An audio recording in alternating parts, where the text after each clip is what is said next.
बुंदेलखंड की धरती, जहां आज भी दो भाइयों की वीरता के किस्से हवाओं में गूंजते हैं।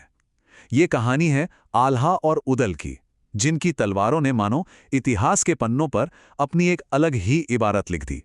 तो चलिए, आज हम उन्हीं की वीर गाथा में उतरते हैं। देखिए, ये महज एक कहानी नहीं है। ये शौर्य, कर्तव्य और बलिदान की एक ऐसी मिसाल है जो हमारी लोक कथाओं में बहुत गहराई तक बसी हुई है। एक ऐसी परंपरा की कहानी जहां सबसे बड़ी दौलत सम्मान हुआ करती थी।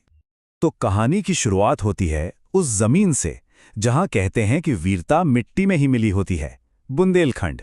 सोचिए, एक ऐसी जगह जहां शायद हर बच्चे को घुड़सवारी और तलवारबाजी विरासत में मिलती थी और सम्मान के लिए जान दे देना सबसे बड़ा धर्म माना जाता था। अब जरा सोचिए, ऐसे ही माहौल में जहां शायद हर सुबह तलवारों की खनक से होती थी, जन्मे थे आल्हा और उदल। वीरता तो जैसे उनके खून में ही थी। आखिर उनके पिता देशराज और चाचा वत्सराज भी अपने जमाने के माने हुए योद्धा थे।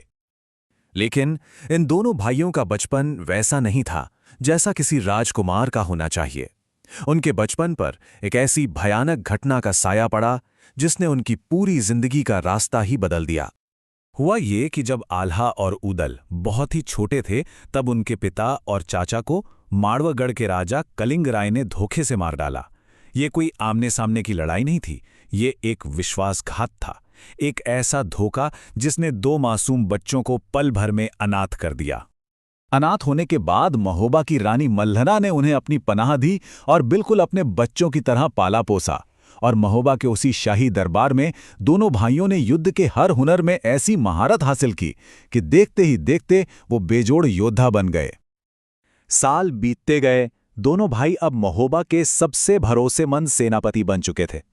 लेकिन अतीत का वो जख्म वो कहीं ना कहीं सुलग रहा था। और फिर एक दिन एक छोटी सी बात ने उस दबी हुई चिंगारी को भड़काकर आग में बदल दिया। तो हुआ कुछ यूं कि एक दिन छोटे भाई उदल शिकार पर जाने की जिद पर अड़ गए। दिन भर वो जंगल में भटकते रहे, लेकिन कोई शिकार हाथ नहीं लगा। अब एक योद्धा के लिए ये तो अपमान की बात थी। तो उदल ने खाली हाथ लौटने से साफ मना कर दिया और रात के अंधेरे में वो अकेले ही पास के उराई राज्य की सीमा में जा घुसे। उदल का ये एक कदम, एक छोटी सी जिद, एक ऐसे टकराव को जन्म देने वाली थी जिसकी किसी ने कल्पना भी नहीं की होगी। एक ऐसा टकराव जो उनके परिवार के सबसे गहरे, सबसे दर्दनाक राज को सबके सामने लाने वाला था। उरई में उदल का सामना हुआ राजा माहिल के बेटे से, जिसे उदल ने हरा दिया। अब जब राजा माहिल गुस्से में महोबा के दरबार में शिकायत लेकर पहुंचे, तो उन्होंने उदल पर एक ताना कसा और वो शब्द सीधे उदल के कानों में पड़ गए। अपने पिता की हत्या की बात ये सुनते ही उदल के पैरों तले से मानो जमीन खिसक गई। वो भागे भागे अपनी मां देवल के पास पहुंचे और सच जानने की जिद करने लगे। मां ने पहले तो बात टालने की बहुत कोशिश की, लेकिन उदल की जिद के आगे उन्हें वो कड़वा सच उगलना ही पड़ा। और बस यहीं से शुरू होती है इंतकाम की कहानी। सच सामने आ चुका था। अब ये दो भाई अपने पिता के खून का कर्ज चुकाने के लिए निकल पड़े थे। तो देखते हैं कि ये इंतकाम कैसे पूरा हुआ।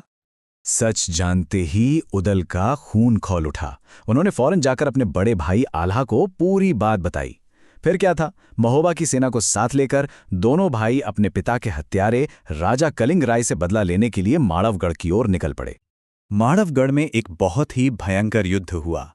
आल्हा और उदल ने अपनी असाधारण वीरता से राजा कलिंग राय की सेना को धूल चटा दी। कलिंग राय ने अपनी जान की भीख मांगी और महोबा की अधीनता स्वीकार कर ली। और इस तरह दोनों भाइयों ने अपने पिता के साथ हुए अन्याय का बदला ले लिया। लेकिन ये कहानी सिर्फ एक बदले की नहीं थी। ये तो उनके महान योद्धा जीवन की बस एक शुरुआत थी, जिसका अंत भी उतना ही महाकाव्यात्मक होना था। जगनिक के महाकाव्य आलह खंड के मुताबिक इन दोनों भाइयों ने अपनी जिंदगी में छोटी बड़ी 52 लड़ाइयां लड़ी। 52। हर एक लड़ाई अपने आप में एक नई कहानी थी, जिसने उनकी वीरता की गाथा को हमेशा हमेशा के लिए अमर कर दिया। कमाल की बात यह है कि दोनों भाई एक दूसरे से बिल्कुल अलग थे।